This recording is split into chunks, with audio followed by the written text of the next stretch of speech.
Okay, let's Hi, Dawn. call the Hi. Main Finance Committee meeting to order. I think maybe what I'd like to do is run through the agenda items up to election of committees, and then you can take over if that works. Okay. We complied with the open meetings law, yes? Yes. Okay. All right, then I think the next order of business is meeting agenda. Anybody want to move any items on the agenda? Okay. Pledge of allegiance. I pledge Allegiance to the flag, of the United States of America, and to the republic for which it stands, one nation under God, indivisible, with with liberty and justice for all.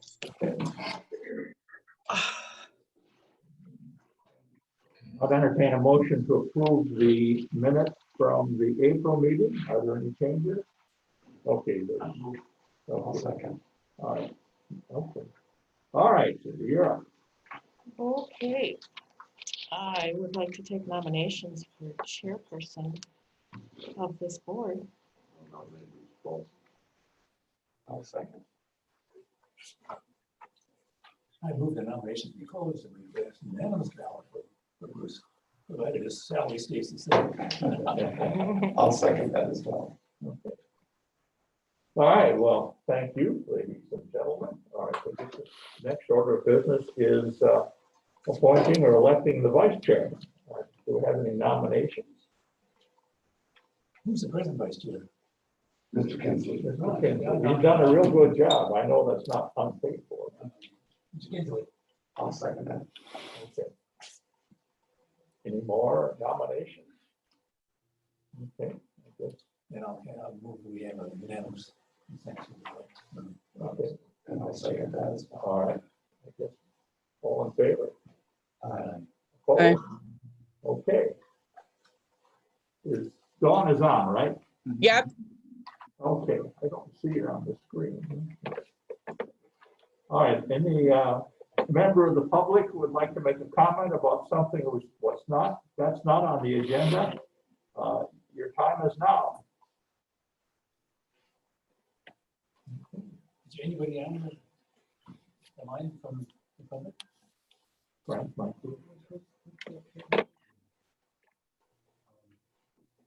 Tom said he lost connection. Sherry with the Human Lakes Visitor Council is on. Okay, so I don't hear any. Chairperson's remarks, thank you very much. We've got a lot facing us this year, so time to go, I guess. All right, now we're going on to number 10, the second large courtroom. And I would like to make a couple of comments before we dive into agenda items A and B. I think Troy shares this opinion, but I think we need a second large courtroom. I'm not convinced we need a second judge. And so my thinking is the sooner we get the second large courtroom up and running, the longer the time we have to prove that we do or do not need a second judge. And we can, if you've read my little draft write-up, Channing, who is the administrator for the 10th district, said they have more judges available than we have space. So he expects that the caseload would decrease for our existing judge.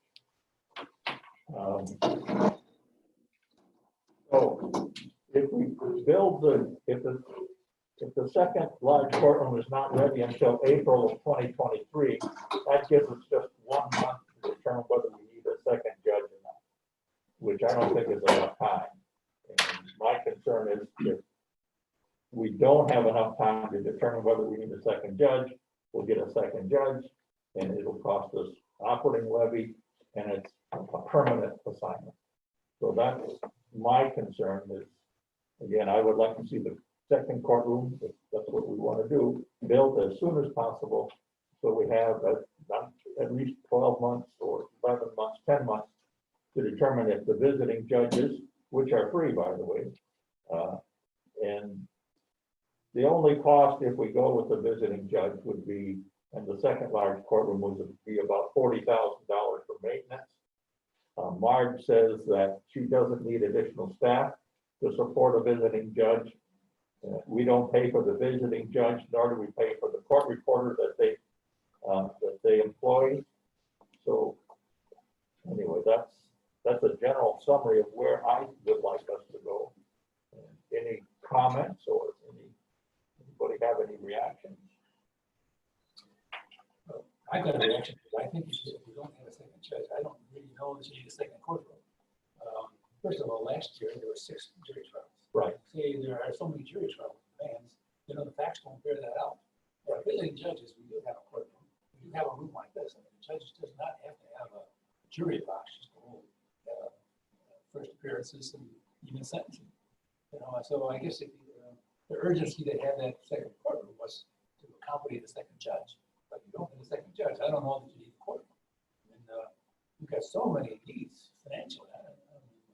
When I think about what are you guys willing to take a knife to and slash? How are our services going to be cut? We talked about earlier. You want to cut me off the highway department? They're bleeding out. That's my concern is that without the judge, I don't think we need a courtroom. We have rooms we use. If we built the second large courtroom, it would be funded by debt, which would be outside the levy limit. So that wouldn't impact anything on the operating levy. Am I right on that, Mike? I think that part is correct. I think there would still be some operating costs we could take Right. on. But I think based on the schedule you guys put together, it was about 39,000 for maintenance. Maintenance, utilities, things like that. Yeah, that was a swag. Well, An estimate. that's I the guess best the question is- information I got. Bruce, back to you is why do you need a second courtroom if we don't have a second judge? What makes you think that's a need? Well, this comes from, Channing, who is the 10th district administrator. Yeah. And he basically says they have more judges available than space. And that if we use the small courtroom, that puts off the family court hearings. And a lot of times, this comes from March, a lot of times the family court hearings move to here or other places. And they don't usually have recordings of the hearings and the court reporter. So that it's possible that some of these hearings would have to go back to the judge. And I don't know why, de novo or whatever she said. So. Well, the urgency isn't for the judge. I think right now we're kind of pushed it time-wise because we don't have a courtroom, we don't get a judge.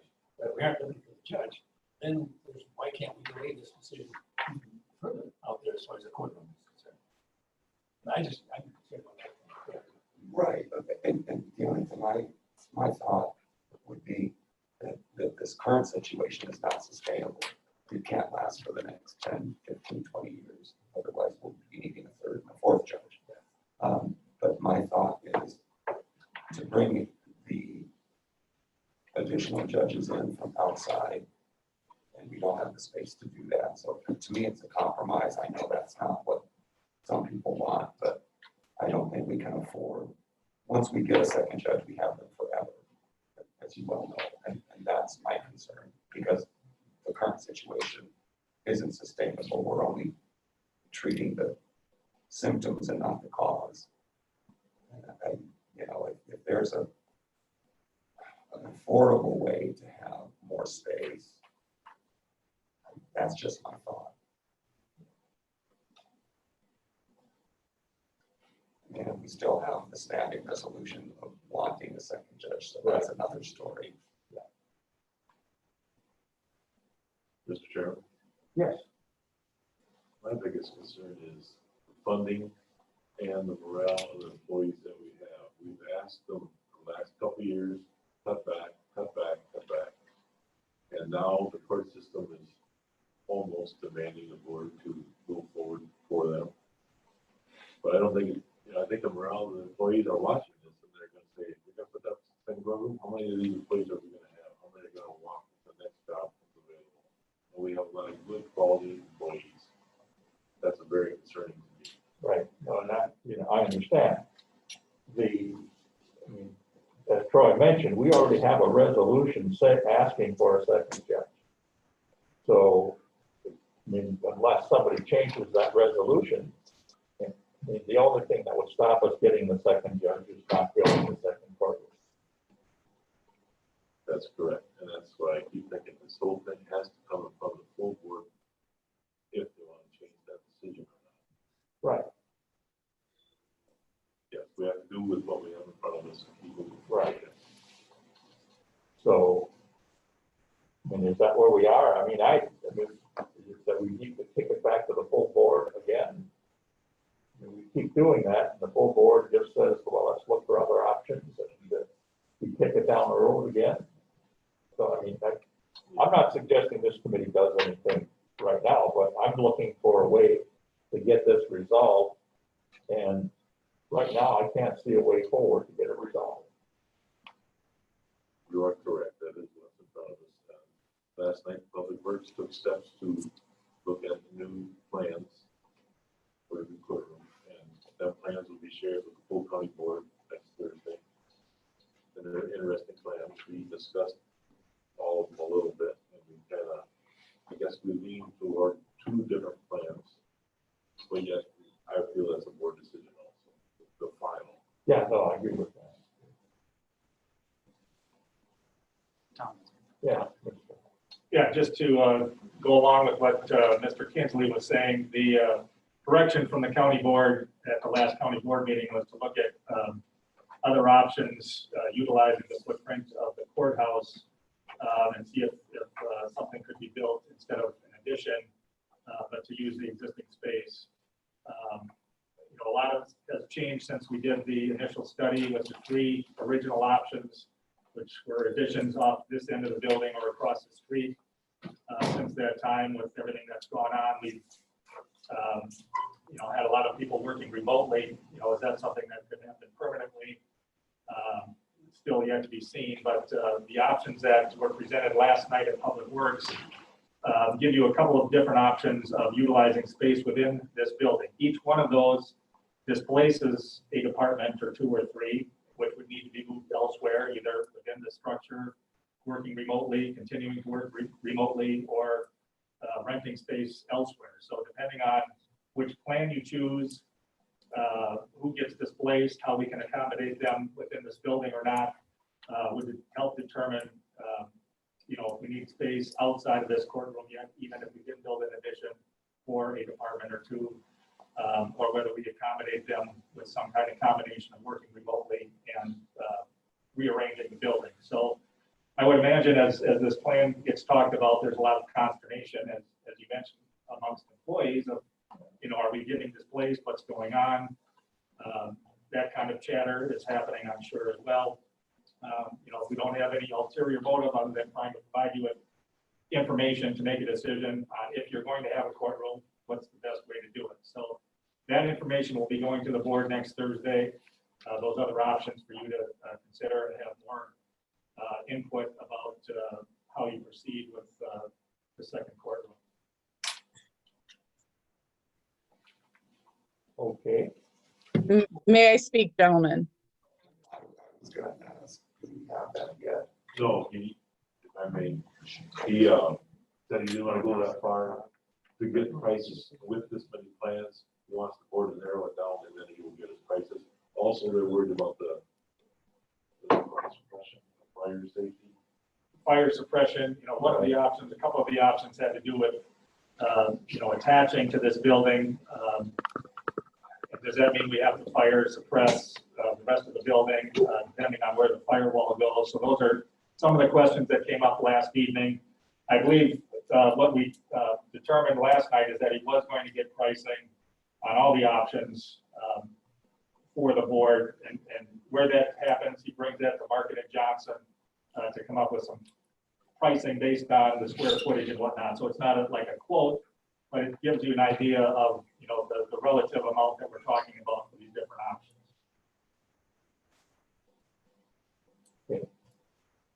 I believe you did say that the plans that he had last night would be much less than what we had planned. So less than the 4.5 plan. Yeah, depends on if you have to pay rent, and if you have to pay rent, then it comes out of the operating levy. Then what do we cut? So let's take each step as we get through it. Yeah. Mr. Chairman, So Bruce, are you suggesting we go back to the board and ask them to abandon the idea of a second judge? No, I'm not suggesting that. I'm just suggesting, that we build a second courtroom, large courtroom as fast as we can to determine whether we need a second judge or not. Do that later? Well, I mean, if we can get the judge's caseload down by using visiting judges, which are basically free, then we won't need the second judge. Okay, yeah. Dawn, do you have a comment? yes, I would like, to see if we can poll the supervisors with employees, which most are working remotely from home at the moment. I think, the consensus is, a lot of them are happy. They can do their jobs at home. They're getting a lot more done. Morale is up within the departments. And see where we could have them continue to work moving forward from home remotely. And again, as I suggested, maybe have a, office sharing space where they come in one day a week if they need to do paperwork or something. And maybe a room set up, with dividers or something with computers if they needed to do something, and a space set up if they needed to meet clients, come to the courthouse. And we could see maybe how much office space we could free up at the courthouse to move, if we needed to move anybody down into HHS where they're sitting. The other thing, I don't know how full, I had questioned this at HHS the other night, the Oasis Center, how full it is, if there's any room over there, if we're already paying for that building, if anybody can move into that building. We really need to see where we need to, with the budget deficit, where we need to cut. And if we can continue to keep people working and doing their jobs remotely, which is where, they're doing it and it's getting done and they're producing, I would see if we could ask those supervisors, those department, how their employees feel about continuing to work remotely from home. Okay. I think that will hinge on what option the board picks. And if they pick just the picking out, putting a second courtroom over here, then we don't displace any employees, do we? Well, it does depend on what plan you use, and, we've got a couple of different comments that came up there from Ms. Pettit, which are all good comments. With the situation we're in, we do have a lot of people working remotely, and it's working, in the short term. Will it work long term? It does for some departments. It does not for other departments. We've already got, we're working with all the departments on whether it works or not. We've got one department that's bringing some staff in that had been working remotely just because of the workload and the type of activity that needs to happen. In some cases it works in the short term, but it's not going to work in the long term. So, this is a fluid situation. I'm trying to figure that out. And even if it works for the employee, does it work for the county? An employee might be satisfied working from home, but we do have to look at productivity and some of those other things as well. So,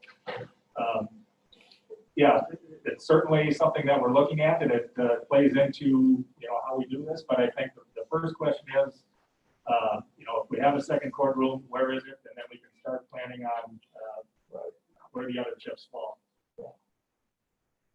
Tom, is there any way that we could think about extra, moving the veterans group down to the veterans clinic, open up that building there for somebody? It used to be the nursing area for a long time. It looked like the veterans clinic, a lot of room in there. I don't know if it's even possible. It's a nice building close by to the courthouse.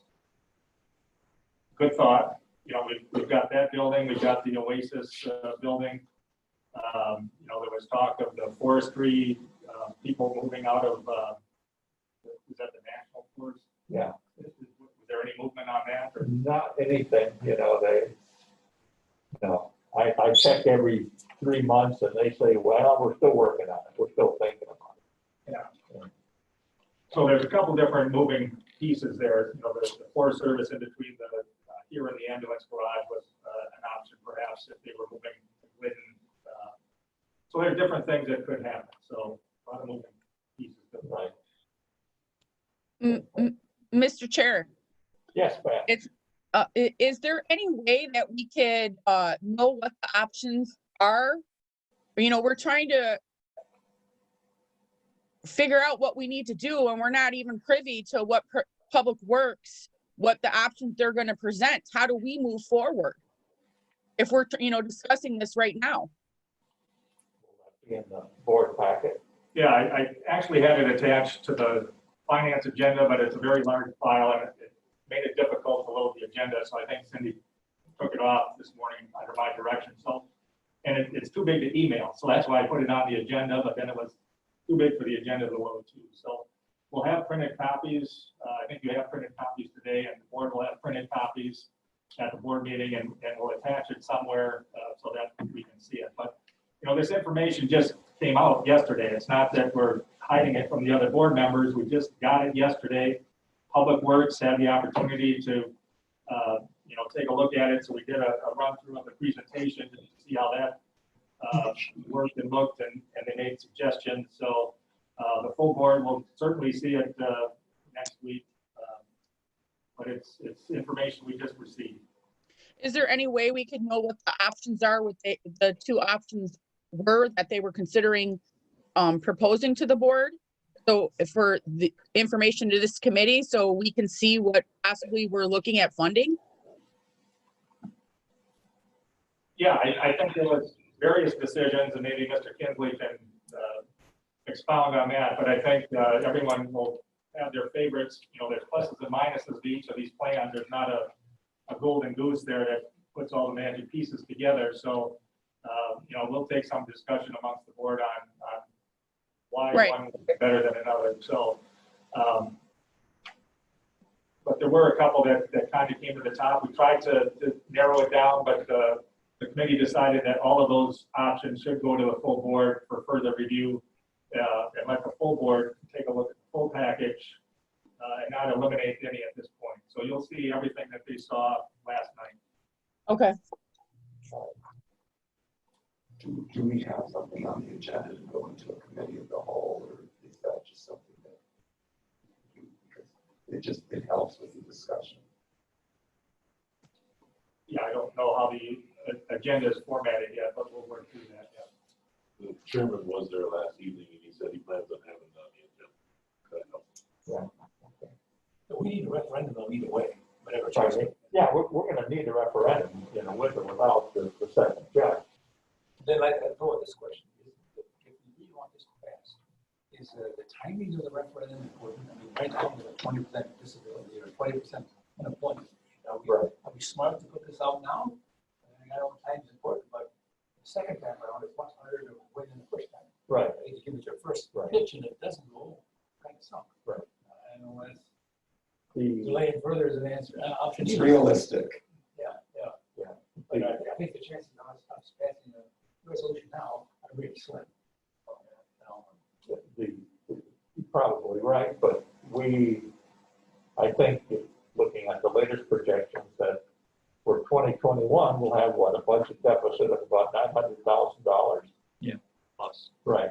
So if we don't seek the referendum, and if we don't seek the referendum, and if it doesn't pass, then we're going to have to cut services to balance the budget. You know, so that's.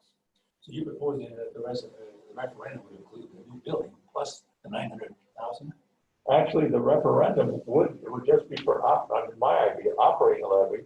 If we build the new courtrooms, we could probably, am I right? We could probably levy, you know, through debt to fund it. For the capital, yes. Yeah, for the capital, and you know, and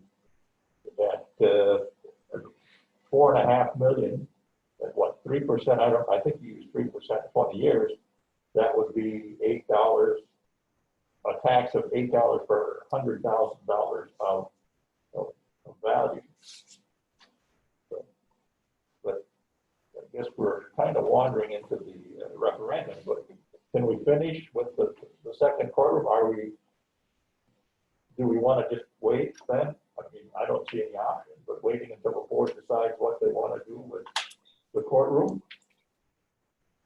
And if they don't want to build it, then we've got to reverse that resolution that we have on the books that we want a second judge. Okay. Could that be the committee's recommendation So what?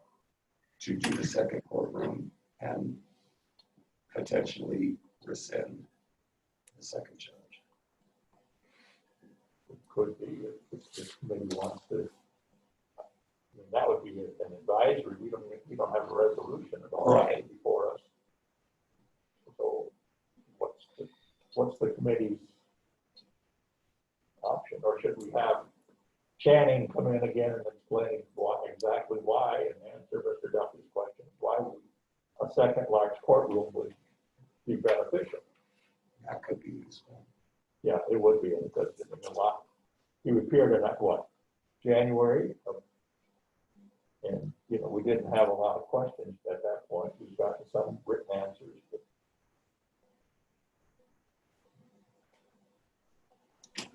yeah,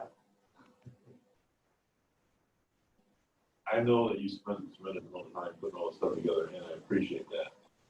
And it falls back to tell that resolution, if that resolution is going to be changed, we have to keep moving forward for that. Right. Sort of, my personal opinion is different, but I have to go with what the board says. right.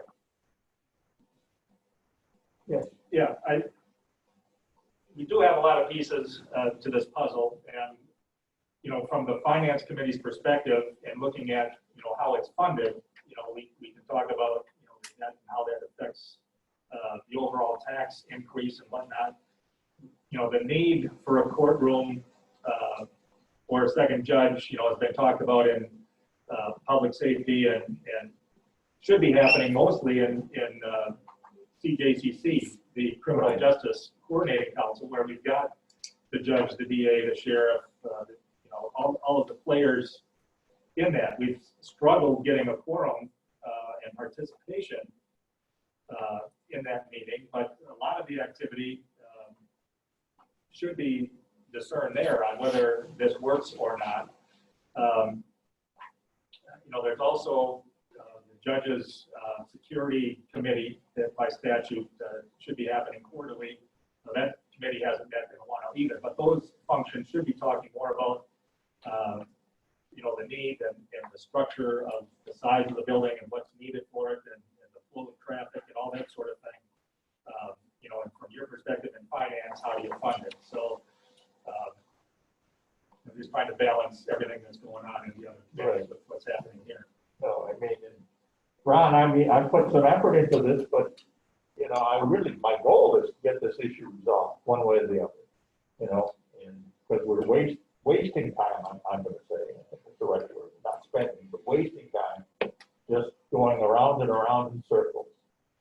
You know, we've got better, the county board has better things to do than, you know, than spend a lot of time on this. And I will go back to what I suggested a long time ago, is that maybe we have public works, some representatives from public works, from finance, and public safety together, figure out what we want to do and make a joint recommendation to the board.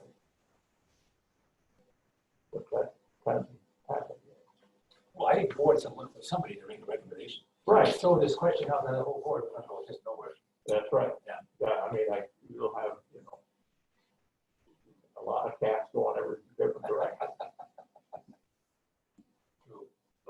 Yes, Did on the 11th, did the CJC? We did not have a quorum on Monday morning. Because that was going to be potentially helping us guide through where we were. I mean, Thank you. it's probably not a committee that, well, they're on and off, right? So that you can't count on them to work this through for us. Well, we should be able to. I mean, that's where all the major players get together, and that is, I think, where a lot of this could be resolved. But we need all of those people present at that meeting and have participation in order to get something accomplished there. Could a special meeting be called before the next board meeting of that committee? It could be. I mean, that meets regularly on the Monday of committee week, but I mean, any committee, I guess, could call a special meeting. Might be helpful. The chair is the judge. Get him on board, and I think that's all. Right. Was the judge at the 11? No, No. I believe Slender, the chair of I believe. CJCC, yeah. Okay, I'll try to. Yeah, no, I didn't know for sure either.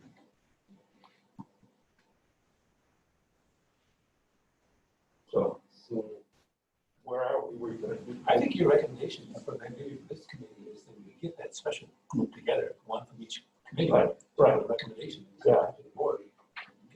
Tweet to name them. Right. Okay. Well, didn't we talk about that at the last board meeting, and it kind of got turned down, I thought. That's what I. Yeah, no, it did. I think the chair didn't like that idea or whatever. But maybe in a month, things have changed. I don't know. I can give. Well, before the decision is made to build a new courtroom, that's what we do. Does the referendum have to, kind of decision go first or later? I mean, Well, I, do we make the decision to build a courtroom before we have the referendum? Or do we have to have the referendum first before we decide what we're gonna do? you don't need the referendum to decide to build a second court, large courtroom. That's the way I'm now analyzing. You know, but if you get a second judge in 2023, your operating levy is going to cost you $350,000 in operating levy. Yeah. You know, in operation, which then we're in the hole again, unless we go for a referendum for, I don't know, 3 million or something like that, and then not spend it all, but save some of it for the second judge. That's one way is put the question back to the community, you guys decide it, you know? Yeah, no, I mean, that's where we're gonna, And that's quite often what Judge Yackel has promoted, is let the community decide. right. I think that's a great idea. So how do we move that along? How do we affect that? I don't know who would really object to that, to take it through. I mean, we all like to get it off our plate, and put it to the community and say, you guys decide and we'll do whatever you decide. I believe that's the case. Yeah, I mean, my personal opinion is that that's what we're supposed to do. That's what the citizens that elected us to do, is make the decision, you know, and I don't think we want to, I would feel uncomfortable going to the citizenry every time we have a hard decision. But we haven't done that, of course, that's, So- but like, you go back to the school, and they wanted extra money, they went to the community, said, okay, what should we do? And the community spoke pretty loudly. Yeah, they did. You know, the problem with the school going for the referendum is they sold it on wants rather than needs. You know, and when we go for the referendum is, okay, well, I guess we're kind of into the referendum now, but if we go for a referendum, I mean, we should tell the citizens, if it doesn't pass, here are what services. Yeah, I agree. Okay. Yeah. And The two kind of are separate. I mean, They are. regardless of whether we get a second judge or not, we're gonna be in the hole. right. Oh, yeah, I mean, we're $900,000 projected budget deficit for 2021. And Mike, if I read your numbers and if they still hold by 2025, we don't get any referendum, the cumulative hole would be about $3 million, something like that. Yeah, I think it's probably more than that even. Okay, Mr. Hoff, did you have a comment? Mr. Chair. Yeah. Yeah, just a couple of comments. school districts, I think, have to do a referendum if they issue debt, whereas counties can't issue debt by resolution. Doesn't need a referendum to issue debt, but we do need a referendum to exceed the levy limit, so the operating costs. Right. And so the second judge, the operating costs related to that come into effect on the referendum question. And the other constraint we have on the referendum is the timing. It can only happen by statute at certain times. So it's not a question of when do we want to do it, it's when can we do it. So the preparation leading into that one time that you can do it in a even year or odd year, whatever we're in, is set by statute. And we do have to be careful how we frame it, because if we simply need a raise in the levy for operating expenses, we have to be careful that it's not tied specifically to the judge. Right. And that's, But if, regardless, it's a given, if the levy isn't raised, then that would be problematic, but it's for everything, including the potential of a second judge. Right. I think we need to keep that really clear. Yeah, no, I agree with you. So I think that most board members would approve that. we're going for referendum? Yeah, I mean, I think so. We, this committee needs to get, everything, kind of the ducks in a row. And one of the things, I said that we have to tell the citizens what happens if they don't pass the referendum. And a way to do that is to maybe have Mr. Hawes talk to the department heads and say, okay, what services would you cut if we had to cut the total cost of $900,000 out of the 2021 budget? And that would be substantial. Yeah, it would. Yeah, it would. I mean, Almost impossible. Mr. Hawes, what do you think? Is that something you want to do? Well, it's something we are doing.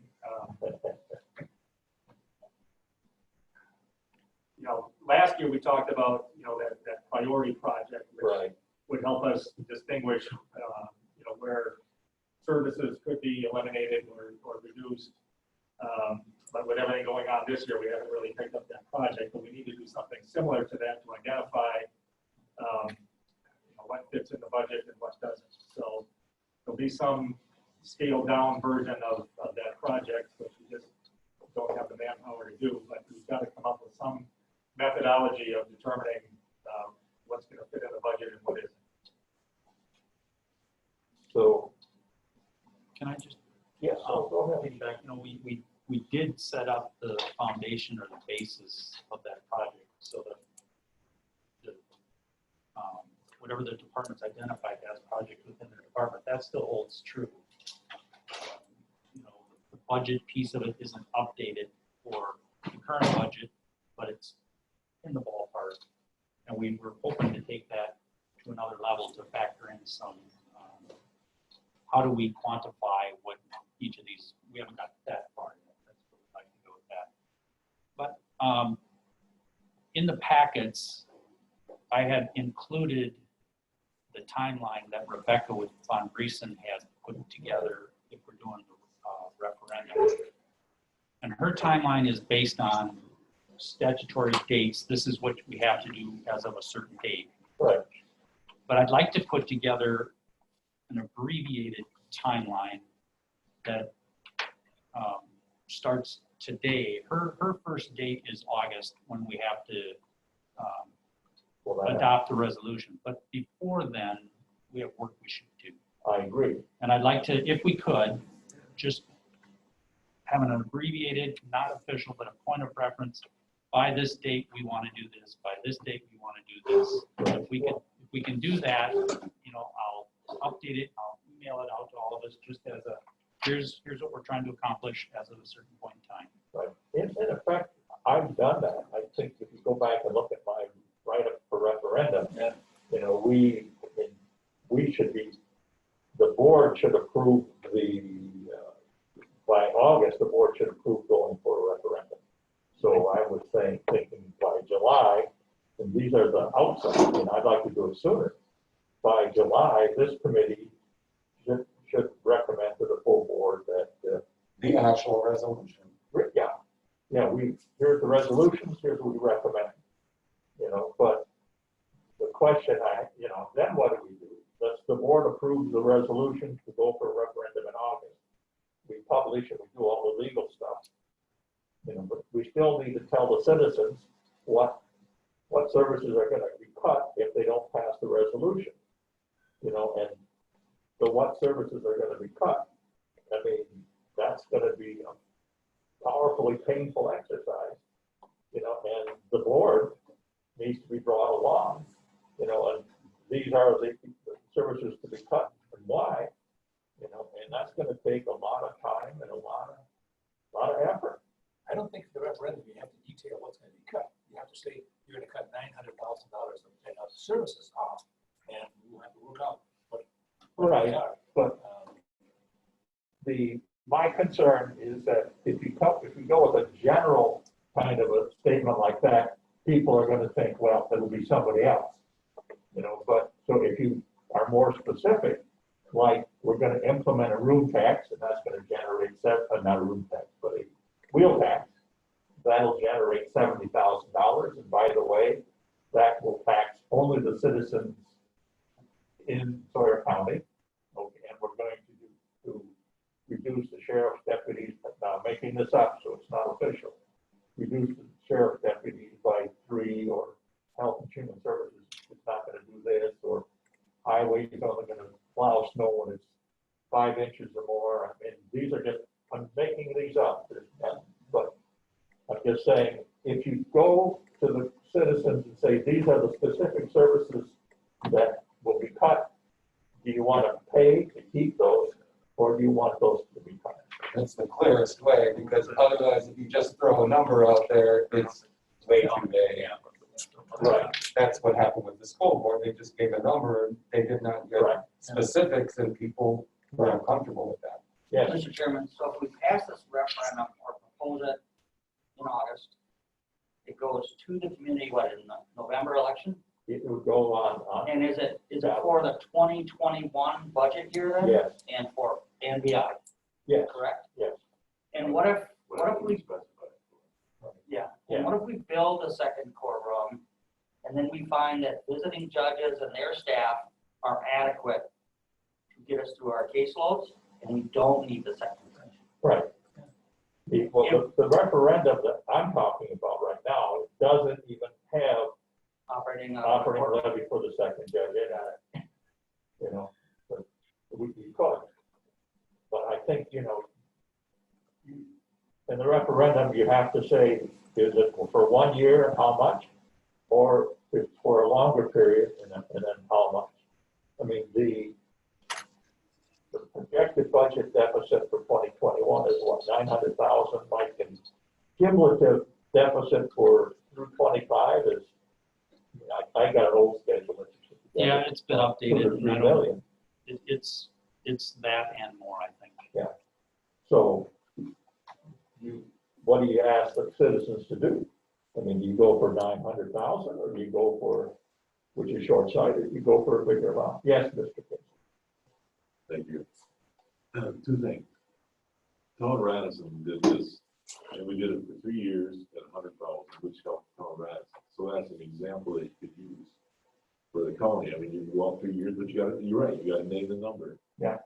The other thing is, if you're gonna list what you're going to cut, I'm gonna make it even harder. You're gonna have to offer, this is what we do, we're gonna cut this part out. Because I think you gotta tell them, this is what we do, because not everybody knows. Right. And we're gonna cut this part out, and this is why.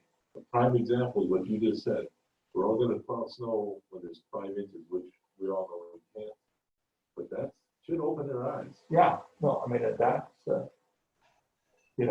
that's the need part, you need these things. But, Mr. Chairman, To the whole board, they were only looking at now the courtroom, not a second judge. Get that off there. Right now, we're committed to open the both. So, and I guess we talked before, you other 3 resolutions, maybe have a special group of a member from each of these species, go back to the whole board and say, this is what we recommend. Otherwise, you go to that whole board, this would be just pandemonium. Nobody, there's different ideas and we get nothing done. But I think we need one subcommittee or something, special committee, that makes a recommendation, and says, this is what we recommend. You gotta move it all down the field somehow. I think we need to give Dawn a chance. Dawn, you want to speak up? Yes, sir. I guess my point here is that the judge has been petitioning or out in the public and out on social media and wherever he at talk shows, pushing for the new judge. We need another judge. We need another judge.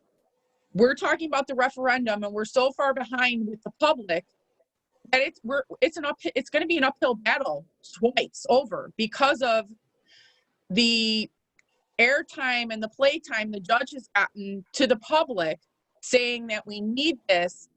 And then we're going to be saying, well, we need the money for other reasons, but the second judge.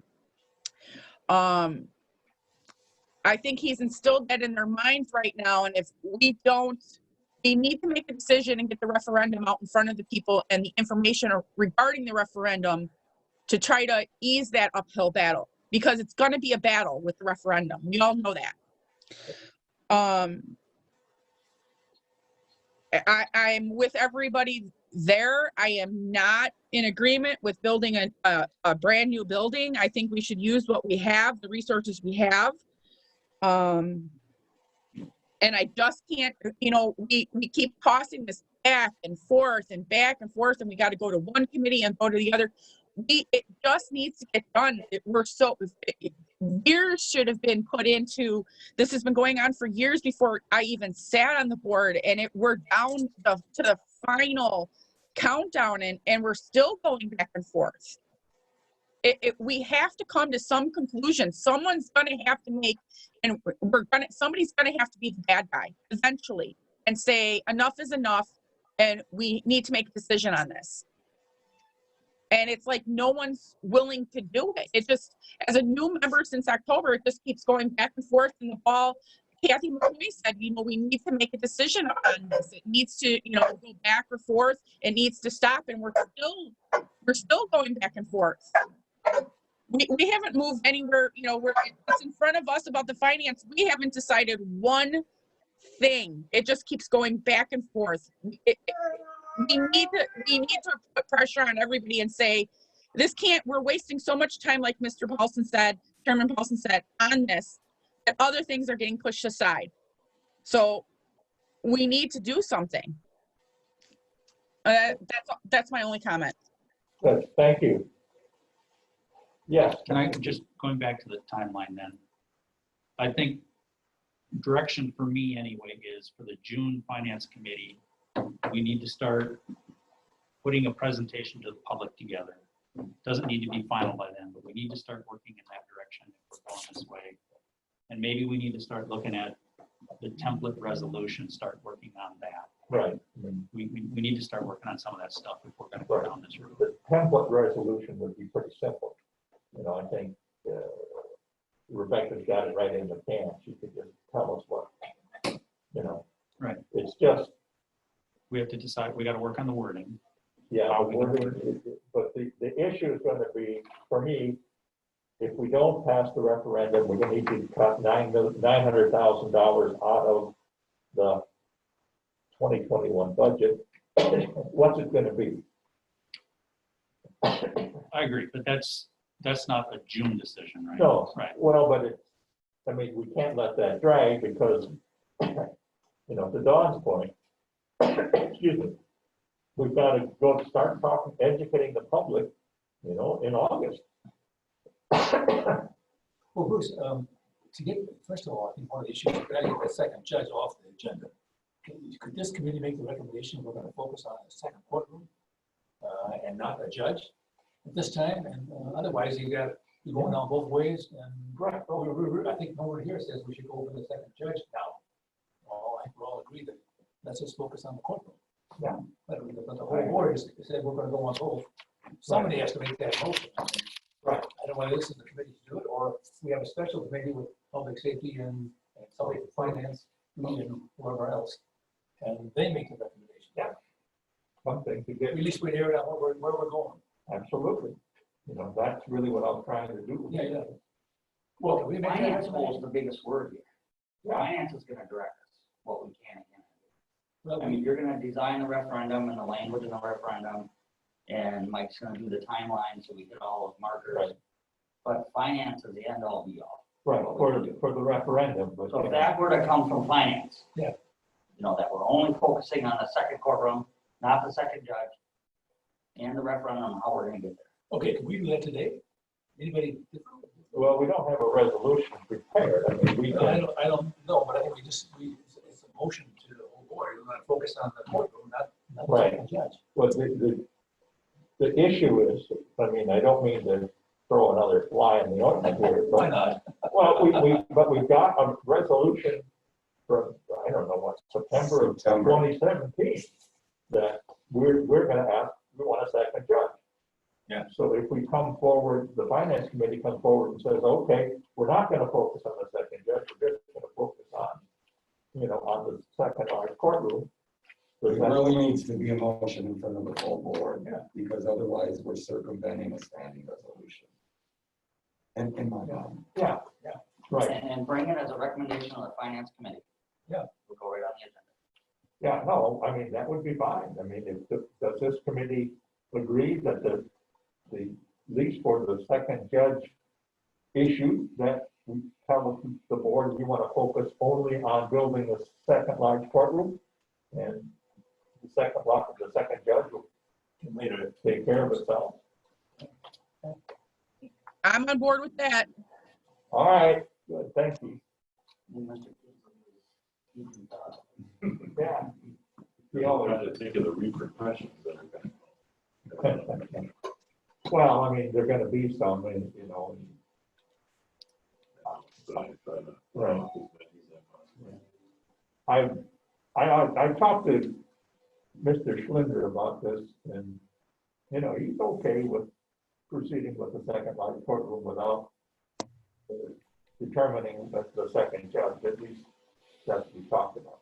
And that's what I'm hearing in all the committees I go to. it just muddies it for the referendum. I mean, whether we do or don't, because that's, Right, some people are gonna be looking at it as just that issue, as opposed to the larger picture. And that's my concern. I think we can word that and stick handle around so the citizens understand it's for operations. You know, we're not just talking solely second judge, it's, you know, we need to keep the staff so we can keep plowing the roads, so we can have the sheriff deputies out there when you call them. But my concern is, what services are we gonna cut to balance the budget, the 900,000 deficit? I mean, I think the board needs to start working on it. And, you know, and that's why, you know, maybe Mr. Hawk should be charged to work with you. I know you said you are, but charged with working with the department, saying what services can we cut? Yes, Mr. Chairman, every year Mike and Tom come to us with this right, overage. right. And they work their magic, and I know they're saying the pot's running dry. But I think they're gonna come up with something I'll, that may or may not lead to some cuts. right, I will let Agree? the two gentlemen talk, I but have a mask on. Yes, I know. yeah, I mean, Tom, Mike, you wanna talk about that? Well, I think you got it right, Tweed. It's every year that's where we start, and it's getting more and more difficult every year to make budget balance, and it's forcing us to focus probably more on personnel costs, health insurance, or whatever. And how long can you do that? Right, I think the difference is the $900,000 projected deficit came from you two guys. And in the past, the $1 million deficit was a roll-up of what all the departments wanted. Is that fair? Yeah, it's the same deficit, isn't it? Right, but I'm just saying the source is different. I mean, you've got department heads saying, boy, I want this, this, and this. You're more miserly and saying, okay, Right, we initially take their requests, so it's in Right. their requests that establish where we start. And then we try to fit that in as best we can to what we're allowed because of levy limits. Right. Mike, every county in the state must have this problem. What do they do? What other counties do? To varying degrees, Right. yes, I would say we're probably more on the difficult side of that. yeah, but a lot of counties don't. I mean, Sauk County's got Wisconsin Dells, you know, and as of before the COVID, that they were, you know, they had a surplus because of the sales tax. Chippewa County, I think they were $200,000-300,000 cushion. They got more revenue than they have expenses. You know, so it's, I don't know. There are other counties, but I'm not sure every county in the state Right, I has mean, that there's, you know, our levy limit is based on net new construction. Certainly, there's areas in the state that, you know, have a better percentage than we do. But some of our neighboring counties, Ashland and Russ County and Bayfield, they must have certain problems worse than we do. Yeah. Well, I can't speak specifically to them, but, you know, it's an accumulation of past budgets that all just kind of over time, this is how or where we've ended up. Right. We also have one of the lowest property tax rates of the 72 counties. We do. Right, we've got the fourth highest assessed value too, you know, so that lowers the rates as well. But I guess go back to my original, just my talking point here is, if we're gonna go for a referendum, and this is my opinion, and I guess I want everybody here to chime in, that you have to tell the citizens what services you're gonna cut in order to convince them to pass the referendum. And we should start now determining what services we're gonna cut, you know, because, I mean, I would imagine if it's highway, you know, Ron's group is gonna say, boy, you can't do it here. Health and Human Services, boy, you can't do it here. So the full board needs to work through this. Yes, Troy is right on with that property tax rate for this area. yeah, Because I know a lot of people that live outside our county and like that work for the tribe or work for other areas. They say, we pay way less here right, than we do in Ashland or these other places. Our property tax rate is much less. it is. So that's a selling point too. You can say, you know, other counties do this because people pay a little more for their property. Right, And I think a lot of people are gonna reach out, Bruce, and ask those people. Oh, right, no, I you hope pay a so. lot less. I hope so. Well, you know, 52% of the residents in Sawyer County are second home people. Yep, and I'll bet they pay a lot more where their primary home is than they pay here for Yeah, the secondary. right. So and that's another selling point for the Right. referendum. Right. You know, if you don't pass it, you're gonna pay the wheel tax and nobody else. You know, and you're gonna suffer the consequences of, you know, bad roads or whatever we have to. Decreased services. Right,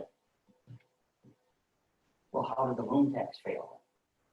Same That's philosophy, a right? different animal. I know, but still, it's, do you want a skateboard or you want these paper? Right.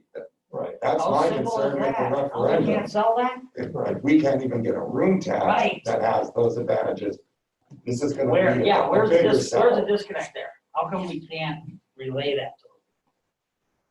well, Well, I think you give the tax a chance to vote on a tax, they're gonna impose on themselves, the answer is no. And complain. right, yeah, And that's. Yeah. yeah. Dawn, did you have something? Yes, I was actually at the Round Lake meeting with Mr. Schlender when they did not pass it.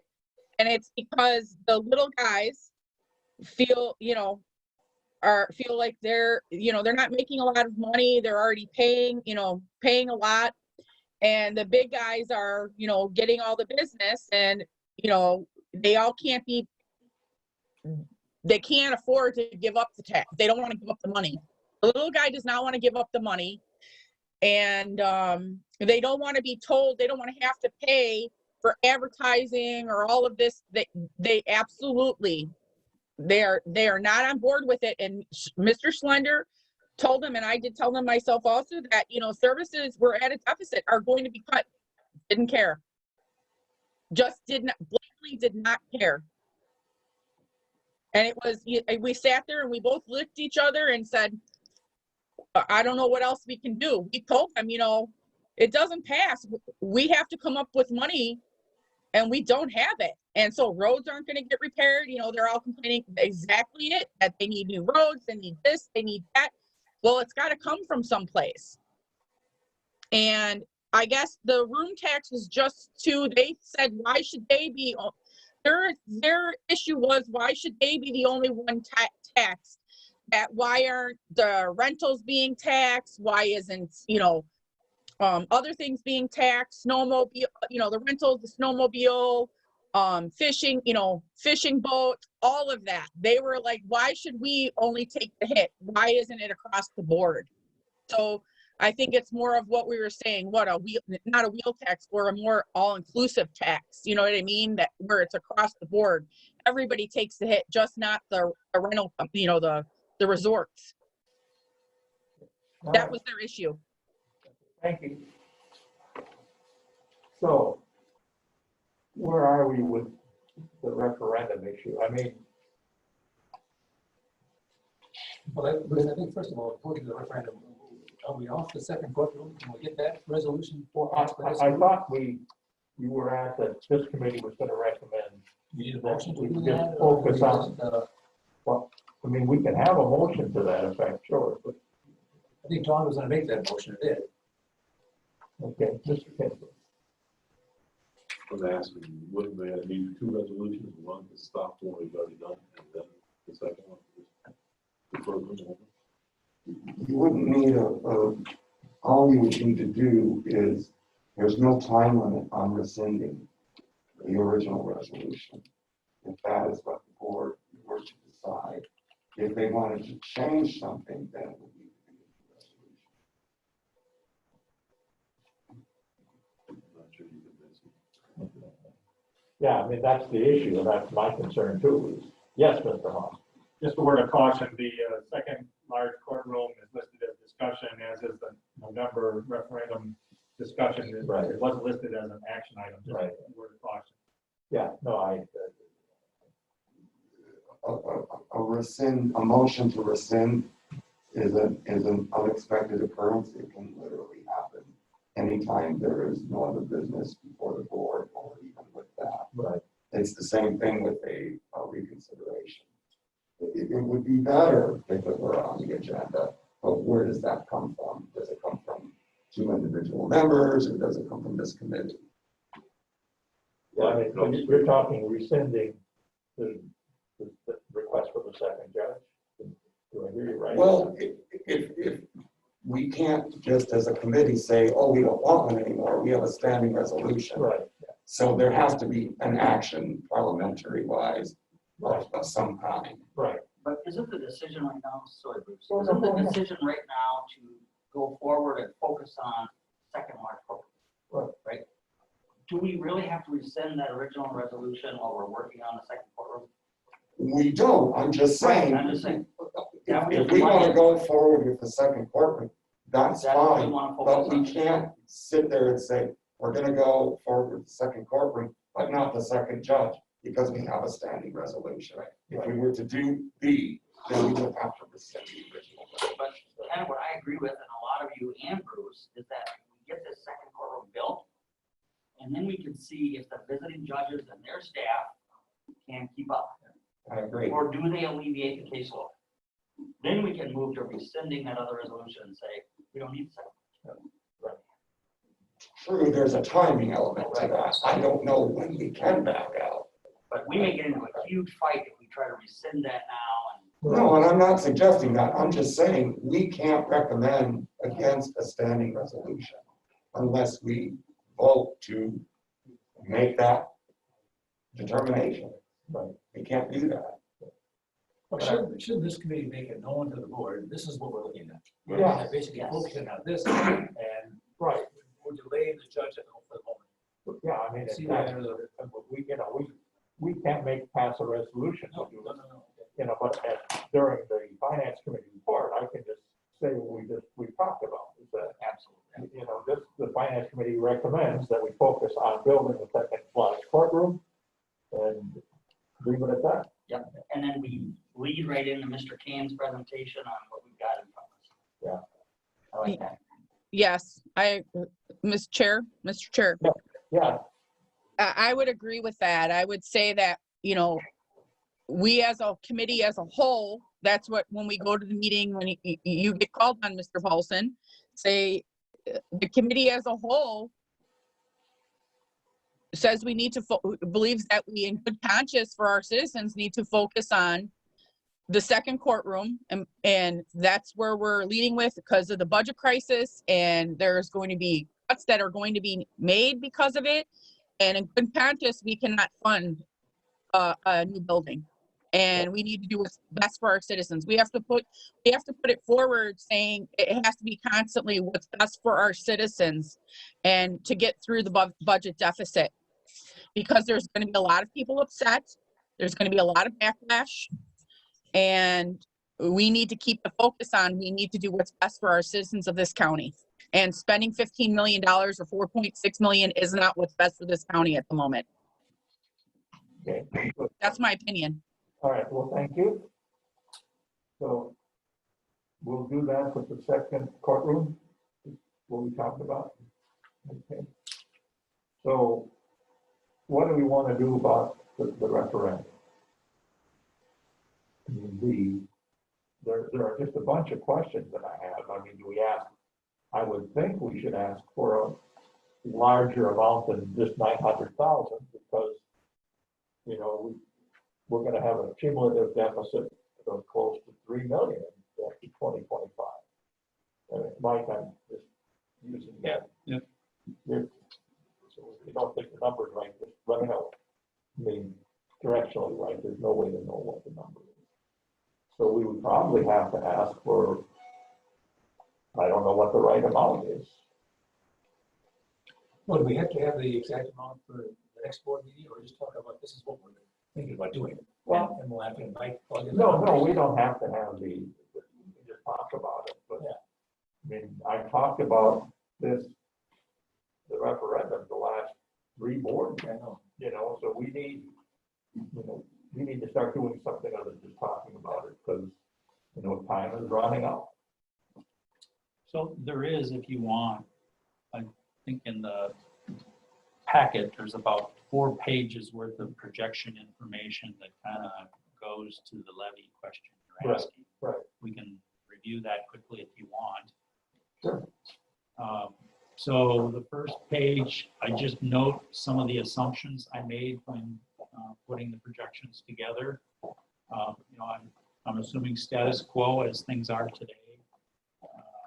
Not really factoring in any unknowns or, you know, what's coming up. It's just the way it is today. I did do a 5-year projection, like Bruce said, but for the committee today, the focus has been on 2021, so I'm really only showing you 2020, 21, but I'm factoring in 1.5% annual staff increases, 8% health insurance increases. Both of those may or may not hold true, but just so you're aware of the assumptions we're making as we factor this in. Courtroom costs, I have nothing factored in for new courtroom costs into these projections, other than the staff that we've already built into the budget. There's an additional position, half position added in clerk of court, and I believe down in the DA's office. Those are already built in. With that said, flipping to the next page. Okay, you got the levy. So this is a summary of the levy.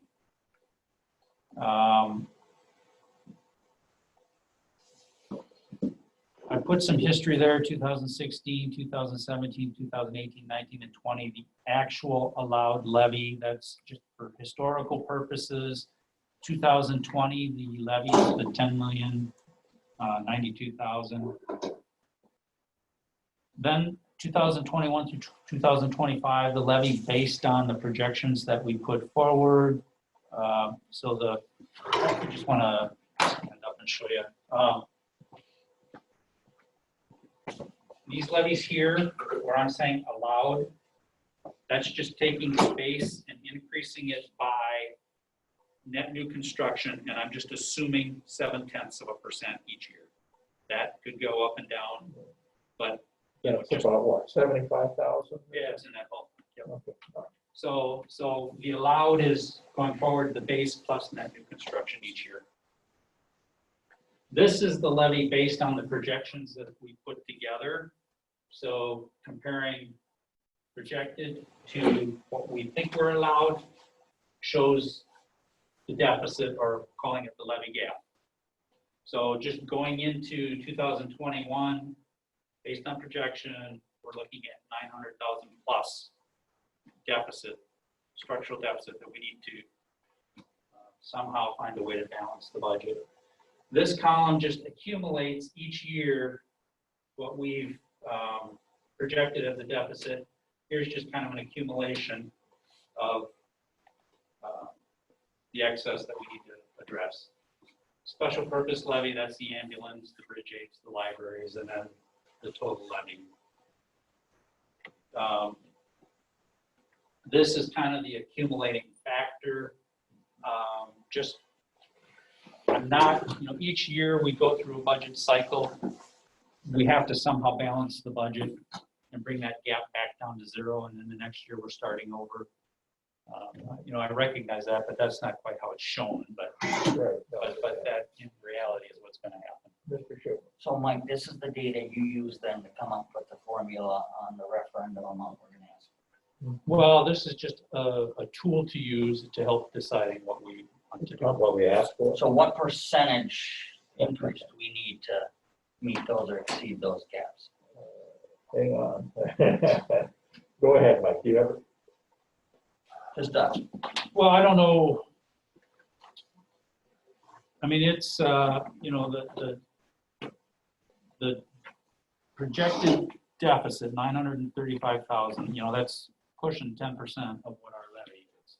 That's what you're asking. Right. So, Right, so, yeah, so if you go, So you have to throw a number out there, and if you had to pick a number, I'd say like 1.2 for the next 3 years. And that's gonna get you close. right. 1.2 million. But I keep on thinking, I understand where we're at. I keep thinking, okay, you're gonna put a referendum out there. And me, the public's gonna say, when I see a building a courtroom over here, I know that's where the money's going. I keep having that. But that's what they're gonna perceive. but they're two different things, but We know the that. citizens still pay for both of them. One is through the debt, which is outside the levy limit, and then what they approve, if they approve it to exceed the levy limit. And I believe we probably have to go that way, but they're gonna say, okay, now you're Right. asking me to increase the levy, but you're also gonna throw the tax on top of the courtroom too, so Right. in place, no matter what you do. Yeah, I mean, no matter what you're right, then 52% of the people who don't live here pay for it. But the people that are living here are gonna say, Oh, no, I agree. I don't disagree. Yes, And there's no way the second courtroom would ever come to be budget neutral because of the savings on the other end. Did we discuss that? Less inmates, less out of county, right. less spent. Yeah. You name it, we had looked at some things. Right, but I mean, the second courtroom could pay for itself by reducing or actually eliminating any out-of-county housing for our jail. And Just a matter of how many years it would take to recoup that. Right. That would be nice to say that though. Oh, yeah, no, I mean, that's part of the case, that you make once you decide you're gonna do the referendum. So what about what do we do if the referendum doesn't pass? That's my question. You can say this, but it's a good chance it won't. So, Right, no, I mean, this is an uphill battle. Yeah, it's like the room tax again. You But- should, but they, But, so that's my question is, what do we do if the referendum doesn't pass? we rely on our administration administrator saying balance the budget. Well, you have to, you, Yeah. Could we Actually, pursue that budget neutral concept much harder? Yeah. We say that we're not gonna take them out of county to right hold them. We're gonna look more into rehabilitation and diversion programs, right, so we keep them out of the court system and lower that cost somewhere in there. right, but you know, you've got what, 900,000 plus levy gap. So if the referendum doesn't pass, where are we gonna get 900,000 savings to balance the budget? I don't believe that. Or not. I mean, there'll have to be huge cuts and Right, well, that's across the board. that's my question. I but mean, we won't resolve that today, you know. no, but what I'm saying is, we should be starting that work now, so that when the referendum doesn't pass, we can go ahead and balance the budget. But, I mean, there are gonna be a lot of committees and a lot of people, you know, that are gonna be very upset. And. Well, it's everybody's responsibility. It's not just finance. Every Right, department No, I know, I'm just. has to look at where they can cut, where can we Right. get better, where's there less waste? Right, I mean, but the finance committee, you know, I'm just looking for a process that we all agree on, that we'll follow, so that we can have those cuts, those service cuts available, say, for the August board meeting. And I think Tom is putting that plan into place. I know that he's going to be meeting with department heads to discuss this very thing. Right, okay, Right? good, Yeah, Misstate that. got a meeting scheduled this afternoon, just to, you know, there's a lot of things that the department directors, I'm sure, are wondering about, you know, with the order being lifted, with this building plan displacing possibly departments, and a lot of other topics that we just want to make sure that the departments are aware of, you know, what we're talking about here in committees. You know, the plan for the building was presented to the committee first before staff, obviously, so, but that is also a public meeting, so I'm sure the chatter is out there. But point being, we've got a department-wide meeting, you know, this week. We're scheduling individual department meetings next week, and you know, that's where we start talking about budgets for 21 and how that's going to work.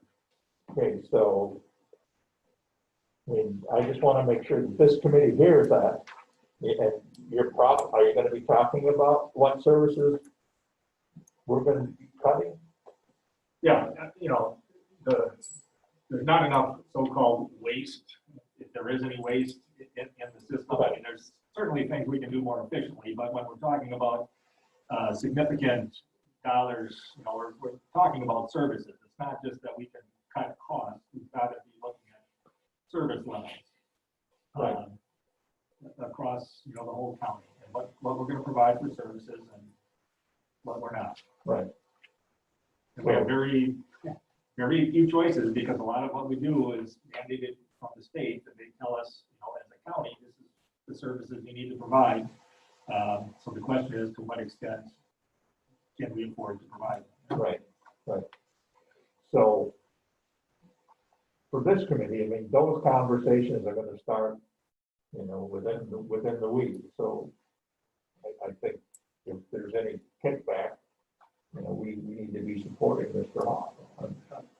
Absolutely. Okay, all right, And Ms. Pettit and I sit on Health and Human Services, and I know there's some billable services there that we can improve. I do. And we talk about mental health service, right, Don? Yes, And we know there's mental health issues that we're poorly addressing or not enough. right, And there's positions there that are billable, like with our CCS program.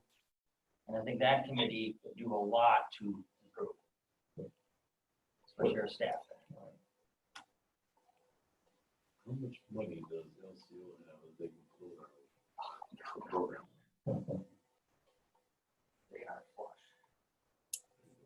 Honestly, government has helped. So when is that joint meeting of Sawyer County and the LCO board? yeah, Yep, it came up a little bit at CJCC where we could fund the Beal bond testing. Right, or half the second large courtroom. Yep, and to pay for some of the supplies that Sawyer County, correct, Tom? Sawyer County pays for those supplies, and we do the testing, you know, out there on the reservation. We should put money toward those supplies and assist in that, because it affects tribal members immensely, Right. over half. What, 75%? So, Ron, good point. So we brought that up. Right, Mr. Schlenner come to us and asked for 25,000 from the tribe, in addition to our initial 25. We help pay for those services and supplies. That's gonna go. We're gonna bring you and, was it Susie Taylor? Yeah. In front of us, explain that maybe with Diane McNamara. And What's that happening? for, Mr. stay Hoffman. on me, Ron. Right, did you have a comment? Mr. Hoffman? Well, it brings up a whole new rabbit hole to go down as far as supplies for testing, you know, as we look at the environment that we're in now and the testing that used to happen and the methodology of, you know, the tests that we had, you know, dealing with high-risk individuals, you know, in a close environment and physical contact and putting on patches and whatnot. So that whole program of testing is going to be an interesting one going forward.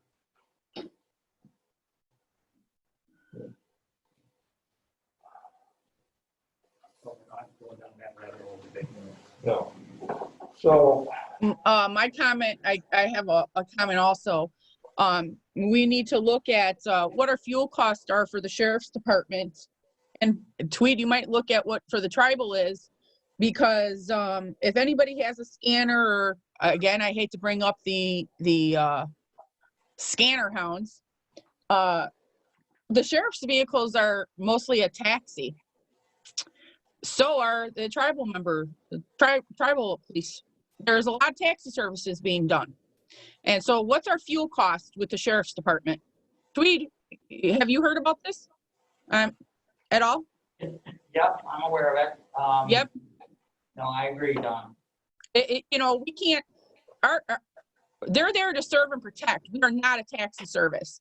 And if you're drunk or you get in a fight and you're walking down the road, yes, I understand, you know, you don't want people walking in the dark and that stuff, but there's a lot where they go to domestic, or they go, you know, someone's drunk and they want somebody to room, they end up giving that person a ride home. Or if they're pulled over and the driver is not supposed to be driving or whatever, they end up giving the individual rides home. So that's on our dole, and that's on the taxpayers' dole. They're not a taxi service. I'm just putting that out there. That's one of the where we really need to look at it. right. Right, so there are other savings opportunities, it sounds like, so we need to look at everything. So what are the next steps then on the referendum? I mean, we can get the wording for I think maybe 2 resolutions, the board needs to pass 2 resolutions. And Mr. Hoff is starting the discussion about what services we can cut, or where we can, like John suggested, maybe collect revenue or additional sources from somewhere else.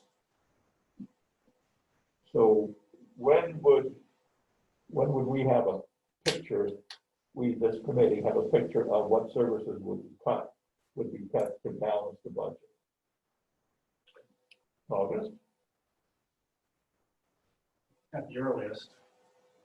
I mean, if we're gonna put the referendum on the ballot, we should start talking to the citizens no later than the 1st of September. Because that would be September, October, and they're gonna, there's a lot of resistance out there. Is that possible? So the August County Board, if we go forward, there are 2 resolutions Right. that would have to pass. That's correct. Yes. I mean, we can have those ready and drafted. It's just, the board, in my opinion, needs to know that if the referendum doesn't pass, here's where we're gonna look for additional revenue, cut services, wheel tax, or whatever. Mr. Schuman, that's my opinion. I don't know about you, if you've got it. I agree. I don't think we'll have any trouble passing the resolution at the board level. No, We have a record. right, We're all in agreement. right. The problem is gonna be, if we don't get it passed, what's gonna happen?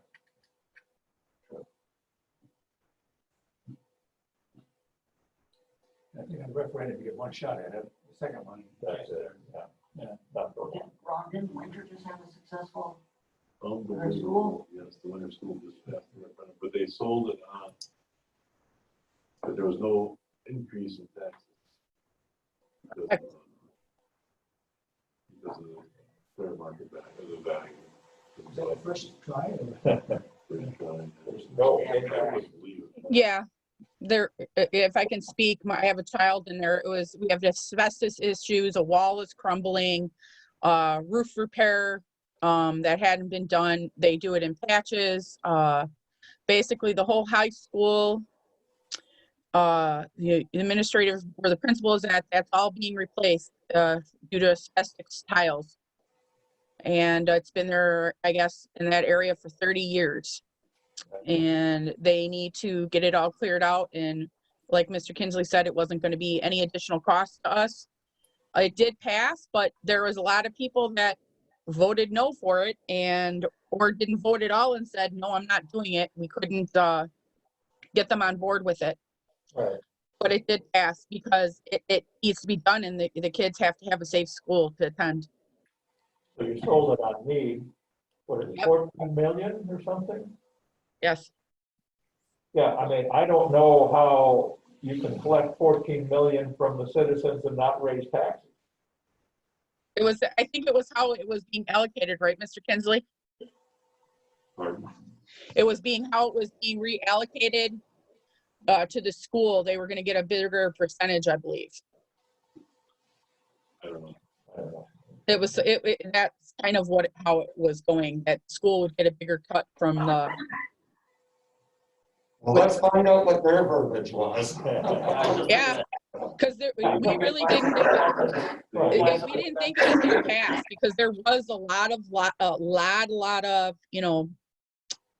we're not voting. And when we told them when they were telling them taxes are not going to get raised, it was still nope. But it passed because there was enough people that pushed for it. Was that a close one?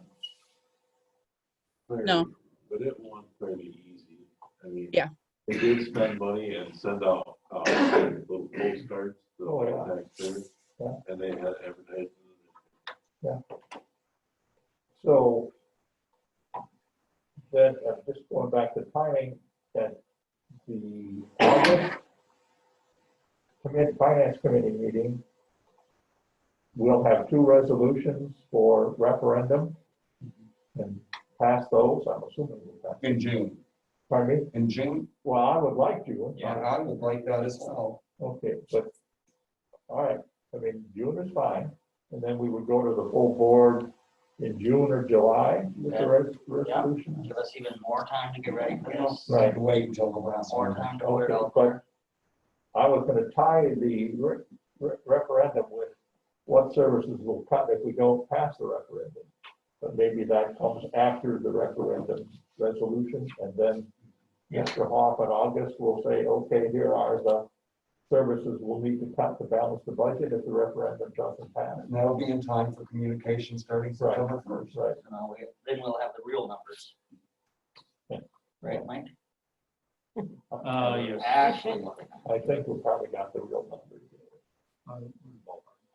So for the August meeting, then we'll say what services we're gonna cut. We're gonna say what are the other sources of revenue, wheel tax, we're gonna look at to help pay for the services. And I don't know, would borrowing enter into that? Would we borrow for capital? Or you've got that already plugged in, Mike? I do have it plugged into my projection, Okay, but so, I'm using 5 million for the courtroom. right, So yeah. Okay, so is that doable? And I'm looking at Tom and Mike. Bruce, you keep focusing on what services we'll have to cut. Right, I think another focus should be, and you explained it to me, was how much will your taxes actually increase Right, if we go through with this? right. And if you look at it that way, it's really, I mean, for us, maybe other people look at it different, but it's really not that much for what we're gonna gain. Right, well, And if you spread it out, like you said, amongst all these second property owners who don't vote here, correct? they shouldn't, Right, they're not gonna vote here in November for this, Right. because they're gonna vote at their primary residence. right, Yet we sell it that they're gonna help us with this. And it's really, what, $10, $15, I don't know. Well, that, you know, that was just for the second, my feeling from Mike, his projection for the $4.5 million second large courtroom at 3% was about $8, $100,000 in tax increase. Mike, I would imagine we're talking $20, $30 per 100,000 or more, aren't we, for, let's use Mr. Kinsley's number to 1.2 million. Yeah, I don't think it'd be that high. but- Okay, no, but I mean, I think we need to But you- calculate that. That's something I think you can sell. Yeah, Right, no, we will. Don't scare these people into, right, I mean, we can do this, together we can do this. right. Ms. Pat, did you have a comment? Yes, I'm in agreement with Tweed, and following that, saying this is what it would increase, this would what it would be. And if we don't increase it, you don't, like he said, you don't want to scare them, but then you give them the list and say, are you willing to lose these services for Right. this amount of money? It's it's very small. We need to keep our citizens safe. Healthcare, WIC, Health and Human Services. Do you, we're faced with this. So you want to try to sell it as, hey, it's only this amount. And if we don't increase it, this is possibly what, not possibly, this is what we're going to lose. So we need to all unite together as a community and work together and pass the referendum to help everybody out. Because there's people that cannot help themselves out, and us as a community, we should be helping each other out. That's what we're Sawyer County proud. That's what we got to push. We have to have a tagline for this referendum. We have to come up with something. We need to unite. We need to be Sawyer County proud. We need to help all of our citizens. We have to have a tagline. We have to have something to push the referendum. But you can't just say, hey, it's only this amount, and not tell them if it doesn't get passed, this is what's getting cut. It has to be together. Right. Because you don't want them coming back to us saying, hey, no one told us this. Right, no, I mean, I agree with you, Don. And then you throw in there where Troy has always mentioned that when was the last levy increase? I don't think there has there? I mean, I don't know that there ever was Last one. year, my taxes. I think it went, I think the freeze happened in 2005. That's when the levy freeze went into effect at the state, I believe. Yeah, it was in that timeline, and then about 2010, Governor Walker became even more restrictive. right, that 2010 was. Throw that up there. When's the last time the Yeah, county- so, I mean, we can do all these arguments, not arguments, sales pitches, but we need to know what, if it doesn't pass, how we're gonna make up the deficit. I mean, that's cut services, wheel taxes, and any other thing, so. You have to keep in mind how the employees are gonna perceive it. Well, yeah, I mean, that was gonna be my next point, is that, but, Mr. Hawk, could you have something by August? Something what? Well, for something. If the referendum doesn't pass, how are we gonna balance the budget?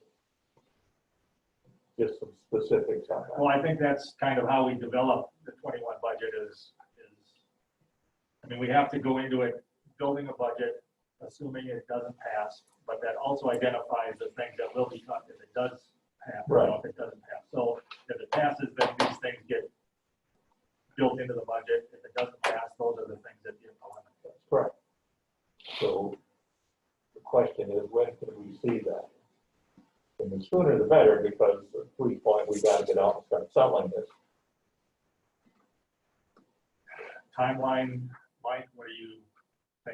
I always promise something and then Mike yells at me when I get back to the office.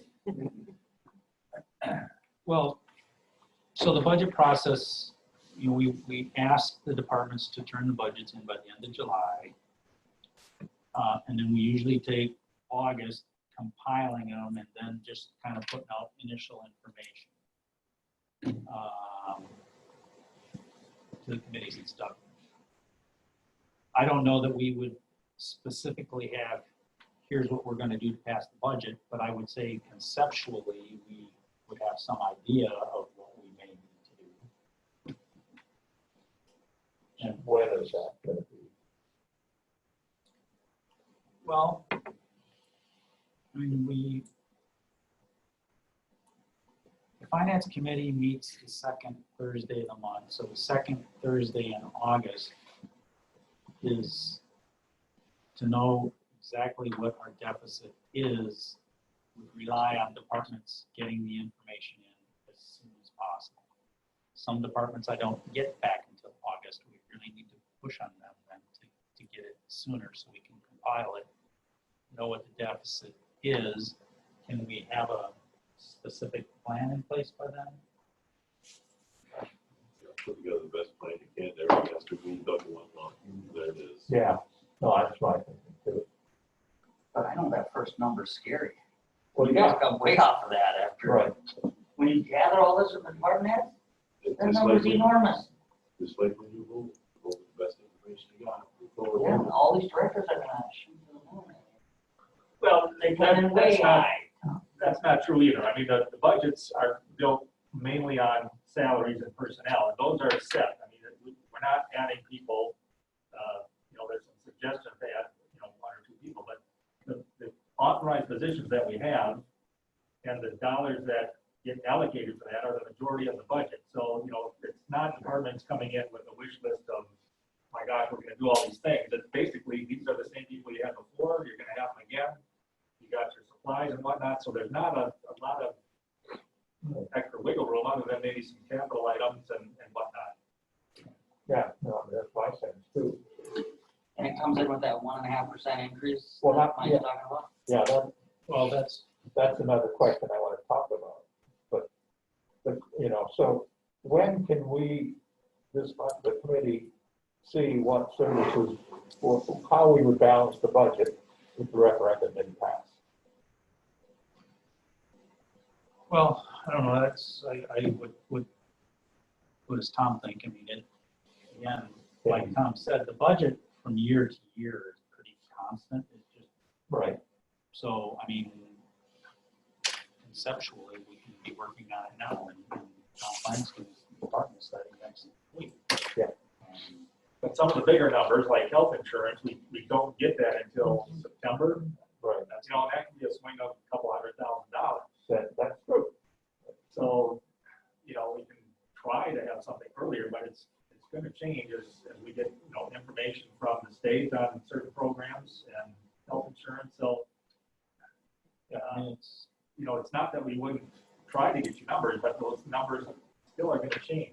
Right. If we said August is our deadline for this purpose, like Tom said, we will not know where health insurance is going to end up Right. as of that time. No, It's I just agree. the best information we have at that time. Right, no, that's really it, best information at the time. Right. I mean, maybe I'm wrong, but we need at least 2 months to convince the public, why we need to exceed the levy limits. But you have to have the exact amount. Just give us the best numbers you got. Best numbers we've got. That's acceptable to me, yeah. The information to calculate the tax rates doesn't come until August 1st. So it's, Right, but we can use estimates. By the new tax law. No, I mean, with budgeting, if you wait until the last December 31st of the year, your budget is going to be great, because it's going to be actual. So the budget is an estimate, so I'm okay with an estimate.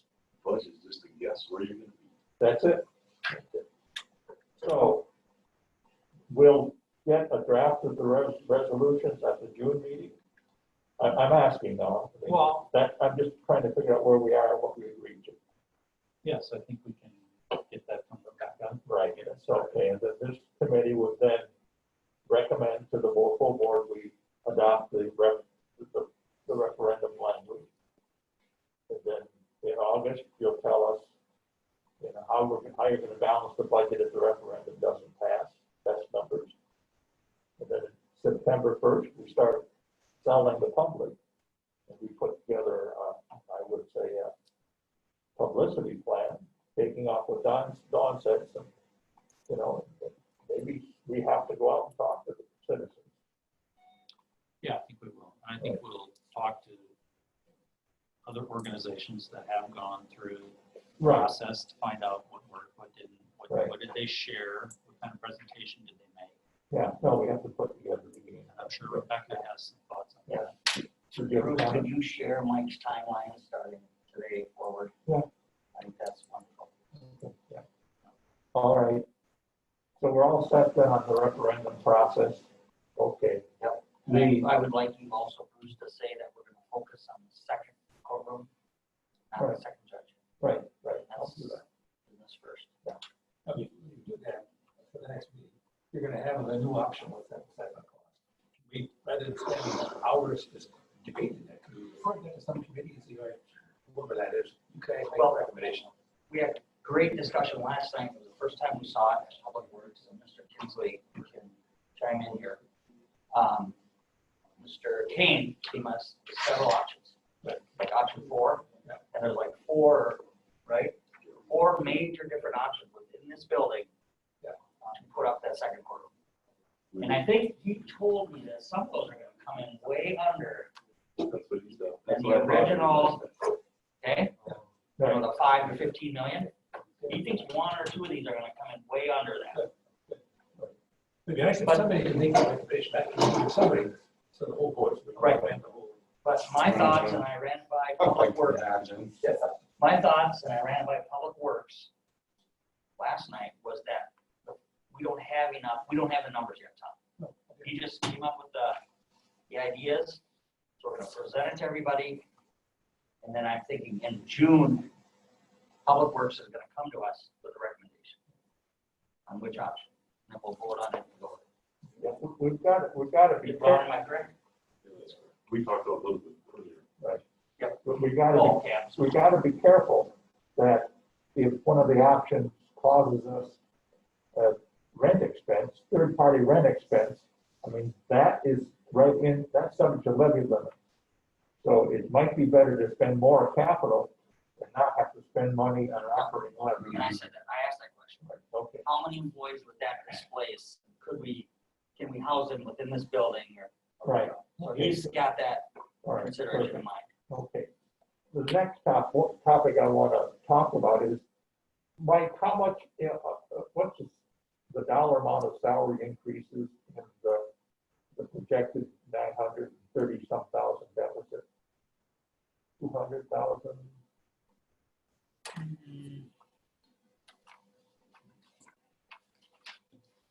So the question I'd like this committee to consider is, this budget includes 1.5% salary increase. And is that acceptable? I mean, do we want to have no salary increase? I mean, I'm not telling you what I favor, I'm just raising the question. I think your number is in the ballpark, Okay, and then just keep in mind, you know, there's probably another 17-18% on top of the salary, because there's FICA, retirement. Oh, yeah. workers' comp. right, all of those things. So with 250,000, you have a decent round Oh, number? that's probably, on 1.5, that's probably a little high, but I was thinking that of all of the all-in, the employee benefit kind of related funds. yeah, I mean, yeah, and I think Tom's also, you know, trying to do some employee catch-up stuff. And so, Right. Right. That's important too. Yeah. So, Mr. Kinsley, if you have a comment? But I just want to reinforce what you're saying, that 1.5%, because that's what we locked up the sheriff's department at. Right. And that's pretty much what we just did for the elected officials. Right. Right. So, I mean, are we comfortable with that? Do we want to? Is that? Do you want to you okay with that? Do you need board approval? Yes.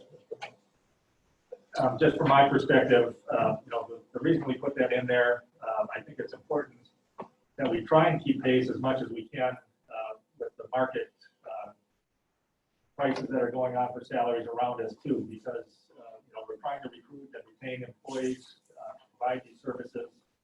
And from my perspective, I think it's better that we keep pace with the salaries of the people that we have. And if we don't have enough money, maybe we have to cut services, but to continually not keep up pace with everybody's salary only gets us really in a predicament. So I'm in favor of continuing to try and provide competitive salaries for the employees that we have. And maybe, we need less employees to make that happen.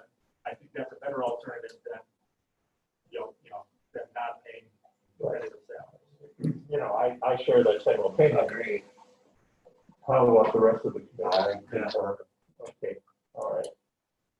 We've got, at some point, if it comes out, the citizens are gonna say, why are you giving your employees a reason and you want more taxes from me? So we've already discussed it now and said, yeah, I think it's fair. We need to retain them. Pardon me? We need to retain them. No, I Once we agree. train them and they're doing a good job, we must retain them. So that's a decision that, I don't know, if the full board makes, or do we just say that the finance committee said that's what we want to do? Yeah, okay. All right.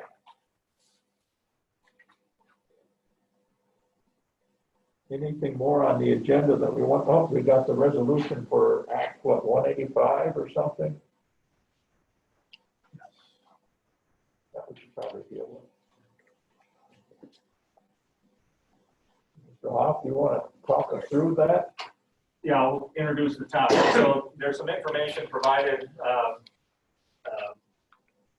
in one of the CARES Act provisions, Act, Wisconsin Act 185 did some things to what do I want to say here? The penalty and interest dates would move if the county passes a resolution authorizing the due date for the tax payments due July 31st, that moved to October 1st to give people more time to pay their taxes. It's a novel idea.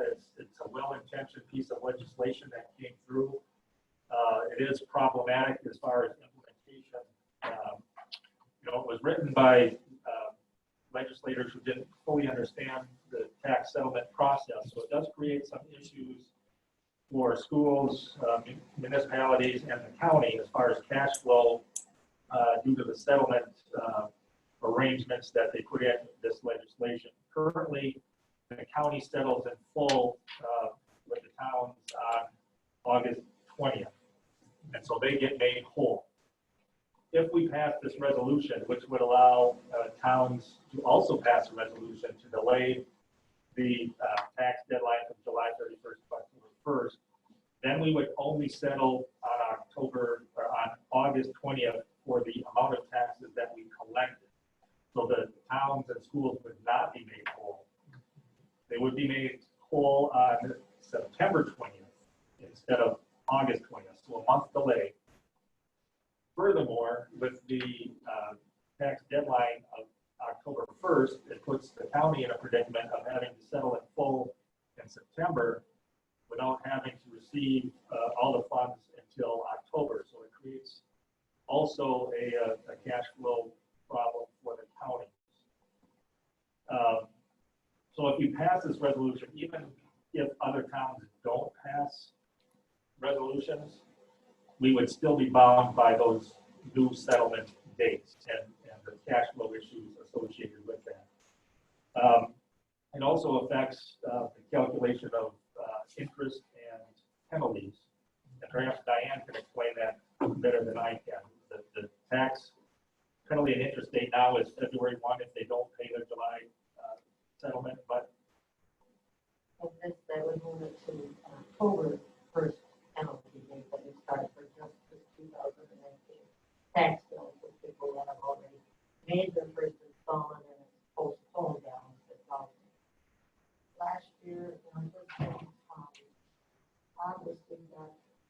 $20,000 in interest and penalty, which would be lost for, August, September, for payments that they're going to delay, putting that payment until October 1st. And cause a cash flow problem with our settlement. So last year in July, we collected on the taxes $5,500,000. They wait and pay it in July. They don't want to pay it sooner. Well, now they all wait till October 1st. That's that last week that we get almost $2 million in payments. So that would be then the end of September. We've already had to make our payments out August 20th and September 20th. I think it's going to be an issue for cash flow. The interest and penalty that we could lose, this is just on the worst case scenario, could be $100,000. And right now, that's a lot of money We don't have it. where we're at. Right. So, Mr. Hoff, are you recommending we pass this resolution? Or Well, it's a balance of, allowing the tax deadline to be extended from July 31st to October 1st versus, the lost revenue on the county, the cash flow issues potentially for, towns and the schools. We would also have to reprogram the tax collection system, which we're in this consortium of Right. 4 other counties that participate in this system. So we would have to reprogram some things to make the calculations of penalty and interest different. So far, the other counties in this consortium are not doing that. 2 have definitely not done it. 2 are considering not doing it. Three are no, one is no, meaning with their committee. So that's. my question is, Mr. Hoff, do you recommend we grant this, moratorium? I would say no.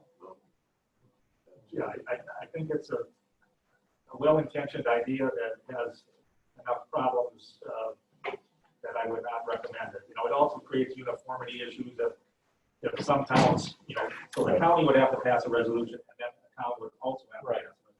Some towns would, some towns wouldn't potentially, and then within the county, you've got, issues that people own properties in different municipalities or towns. It creates, this one I have to pay, this one I don't. It's kind of some messy legislation, well-intentioned for sure, but It would disadvantage the school districts. yeah. Mr. Chairman, Yeah. have any of the board supervisors heard from our constituents on this? Is anybody aware of this? Has anybody asked for this, a delay? No, I haven't heard anything. Right. And do we budget those penalties and interest that we collect? Absolutely. And out of the 72 counties, as of 2 o'clock yesterday, 31 have no on the resolution and only 3 have passed it. So you're recommending we don't pass it, okay?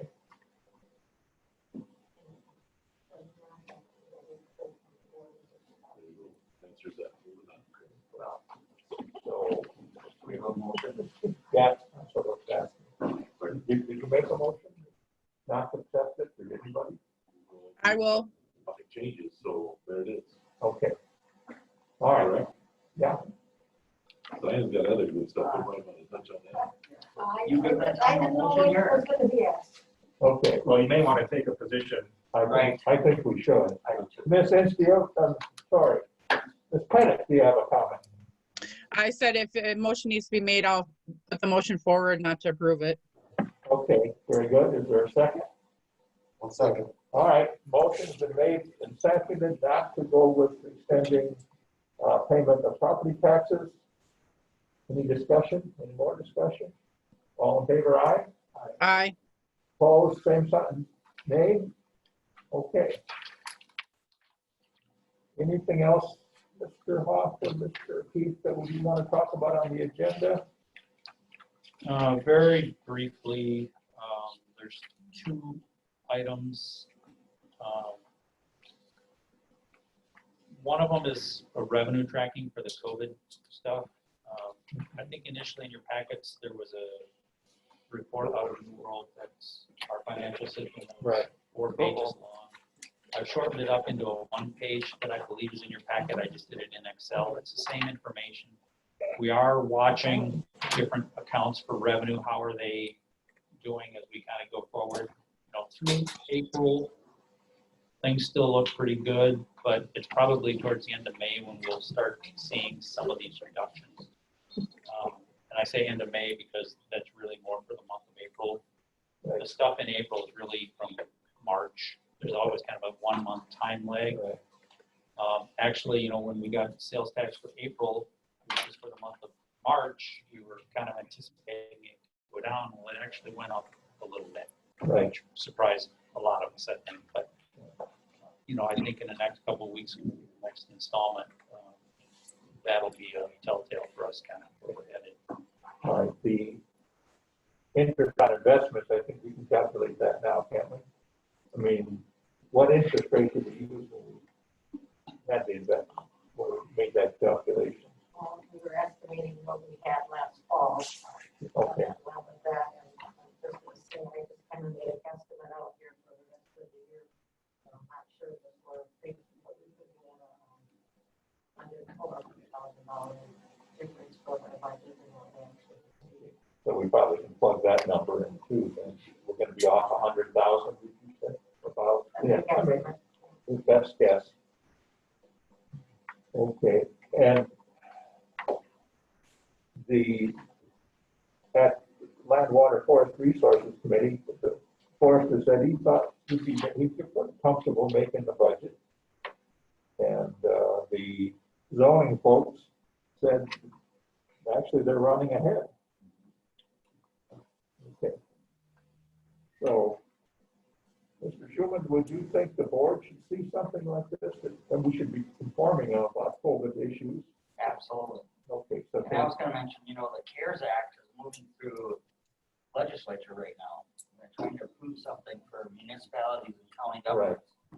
And I've talked to Mike and Tom that we have people ready to apply for this and aware of this so that we get our hands out right away for some of this money. Yeah. The tribe has benefited unbelievably from the CARES Act. All tribes have. And they're looking at, like I said, county governments and municipalities. We need to be ready. If it passes the Senate. Right. I heard on Which the I news, can't believe it won't. I mean, I heard on the news this morning that Trump said it was dead on arrival. So I don't think I spend it yet. right. Okay.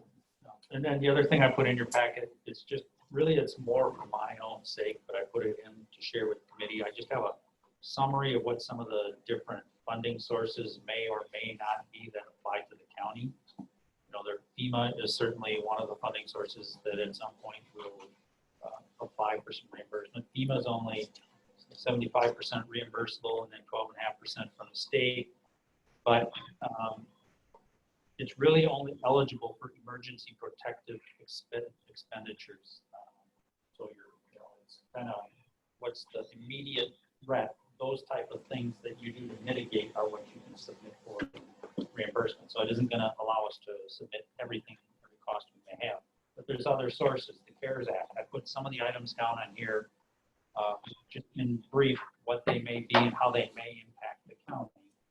I'm not including on this list items that might be of a pass-through nature, like Human Services has some program where some of their clients are getting additional funds through the CARES Act, but it's just a pass-through.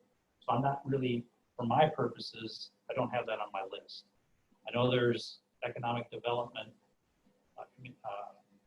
funds available for maybe some businesses in the public. I'm not including them on my list because I'm only focusing on the government, the business of the government, not necessarily the public.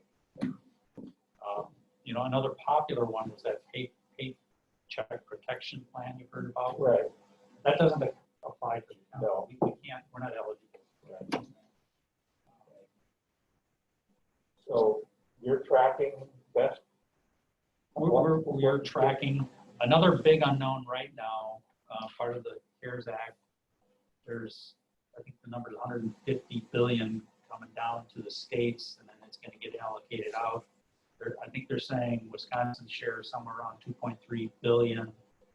There's a push on to try and advocate to the governor to, I believe Wisconsin counties is requesting 30% of that balance to the governor to come to the counties.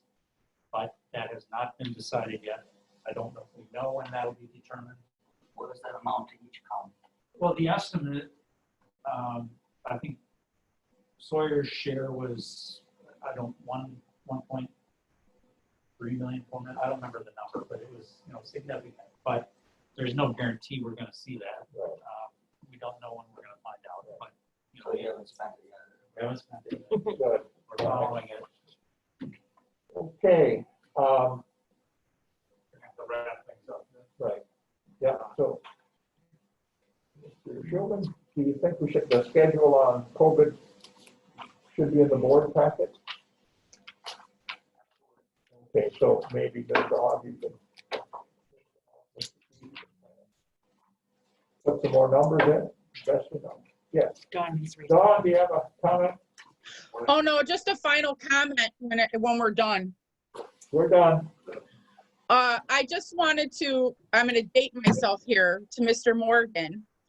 I think we have a superstar in the room. Every time you throw down those glasses, your sunglasses, you remind me of Risky Business, Tom Cruise. I'm sitting over here laughing every time you whip those off. I can't get an appointment, maybe now. So I just All wanted to right. give everybody a little, when you look at him, you'll think of him and Tom Cruise ripping off those glasses. Every time you rip them off and threw them on the table, I was laughing, so it dates myself. All right, good, okay, well, thank you.